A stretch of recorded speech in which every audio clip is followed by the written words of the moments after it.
Hello everyone, and welcome back to your daily government and financial news update. In today's video, we are going to be covering a few different topics, including $500 stimulus checks that will be going out to a group of Americans. There is going to be a deadline to apply for that, which will be at the end of this month. That was actually recently extended. Other than that story, we're also going to be covering SSI payments that will be going out at the end of this month on December 30th.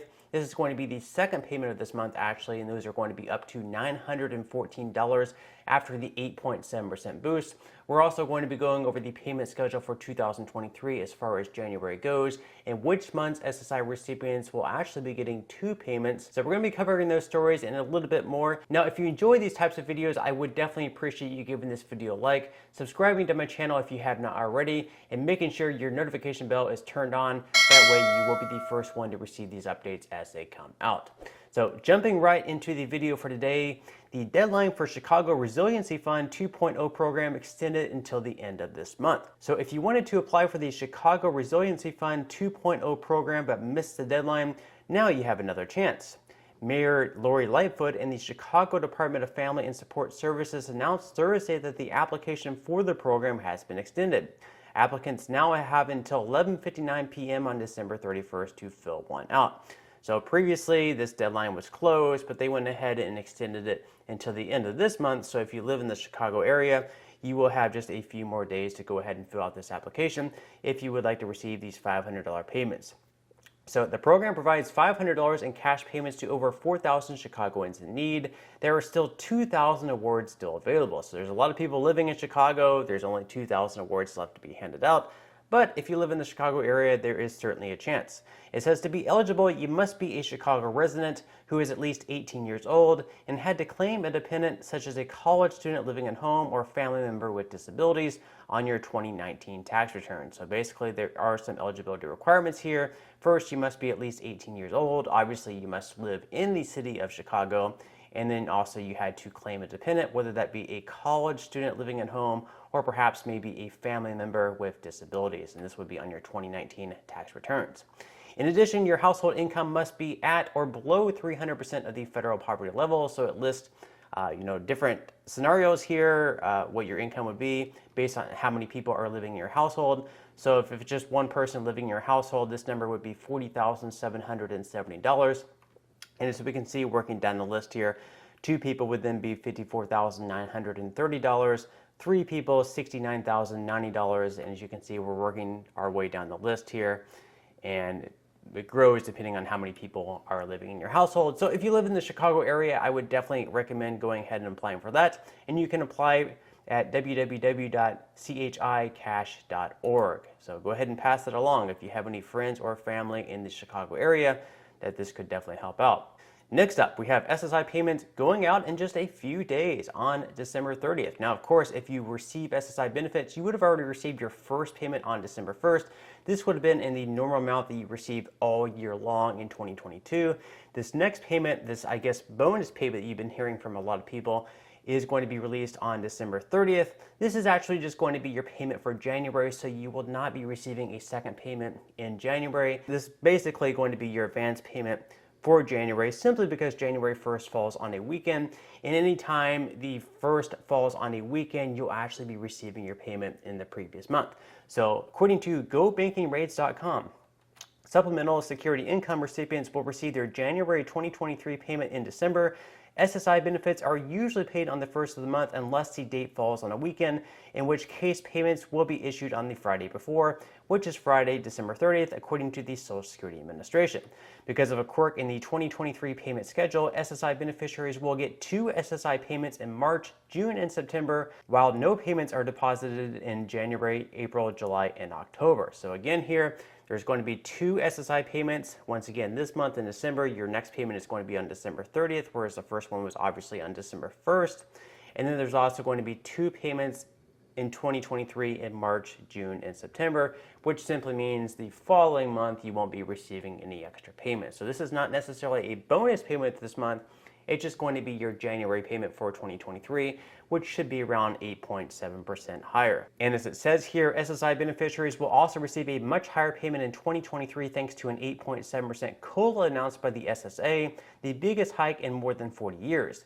The monthly maximum federal SSI amounts for 2023 are $914 for an eligible individual, $1,371 for an eligible individual with an eligible spouse, and $458 for an essential person. So these are going to be going up by 8.7%. A lot of people are going to be receiving less than the maximum. These are simply the maximum amounts. So a lot of you guys are obviously going to be receiving a lot less than that. Now, if you are just receiving regular Social Security benefits or SSDI, of course, the payment schedule is going to be as follows, the same as previous years, just completely dependent on your birthday. So if you have a birthday that falls between the 1st and 10th of a month, you'll be receiving your benefits on the 2nd Wednesday. If your birthday falls between the 11th and 20th of the month, it'll then fall on the 3rd Wednesday of the month. And if your birthday falls between the 21st and 31st of a month, it doesn't matter what the month is, you'll then receive your benefits paid out on the 4th Wednesday. So for example, for January coming up, it'll be January 11th for people who have birthdays that fall between the 1st and the 10th. It'll be January 18th for people who have birthdays that fall between the 11th and 20th. And then it will be January 25th for people with birthdays that fall between the 21st and 31st. And then, of course, if you received Social Security before May of 1997, or if you're receiving both Social Security and SSI, Social Security is going to be paid out on the 3rd and SSI on the 1st. So again, those are the dates. I'm sure most of you guys have already known the payment schedule is not going to be changing from last year to this year. It's going to be exactly the same. Now, in our final story for the day, there was, I guess, apparently busloads of migrants dropped off at the Vice President DC's home. Kamala Harris had some visitors at her home on Christmas Eve. Now, apparently, these buses were dropped off. They were sent by the Governor of Texas, Greg Abbot. So according to The Hill, multiple busloads of migrants were dropped off at Vice President Harris's residence in Washington, D.C. on Saturday, Christmas Eve, leaving migrants on the street in below freezing temperatures, according to multiple reports.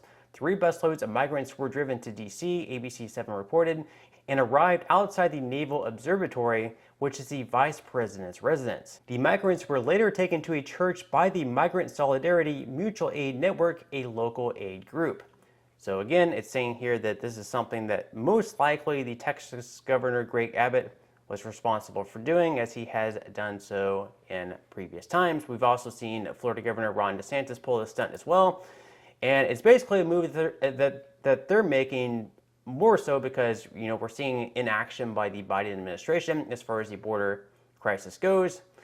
And actually, in a recent report by the U.S. Customs and Border Protection, 233,740 migrant encounters, which was the highest November ever recorded.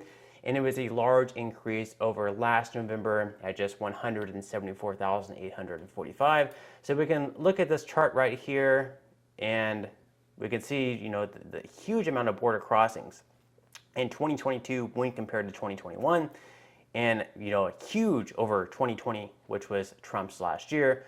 So these numbers are increasing.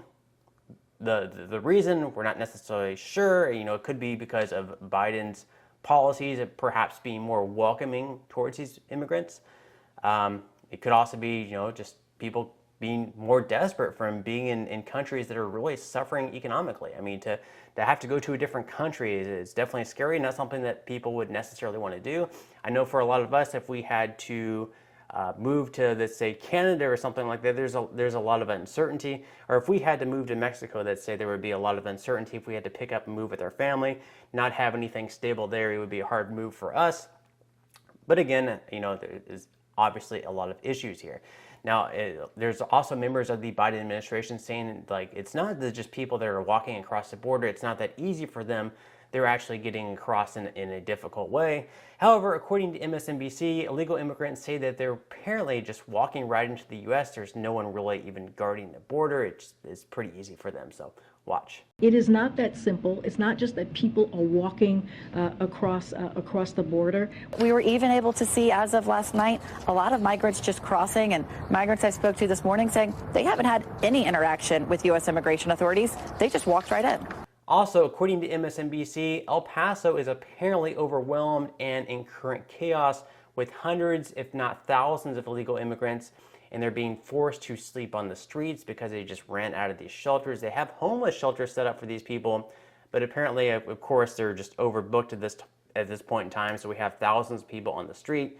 It's a very bad situation. Obviously, El Paso is usually warmer, but even in the winter, it gets pretty cold. So it's a major humanitarian crisis right now, and it's really just sad to see. Watch. Really what we're seeing here is a city that is overwhelmed and in chaos. These families behind me here, these are some of the lucky ones. We're inside a shelter, but a lot of shelters are overwhelmed. I just came from the streets this morning. There are hundreds of people sleeping in the airports, at bus stations, on the streets, and it's actually really cold here. It was 33 degrees when we woke up this morning.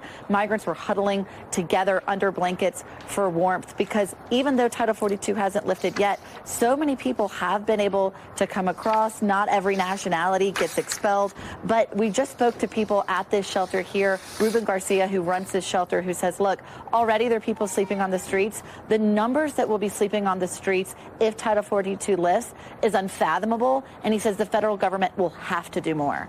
Now, according to Breitbart and also in the omnibus spending bill, there was apparently $410 million spent by our federal government, aka the taxpayers in the Middle East. So the spending bill includes $410 million for enhanced border security in Jordan, Lebanon, Egypt, Tunisia, and Oman. At least $150 million of the funding is to be used to help Jordan secure its borders.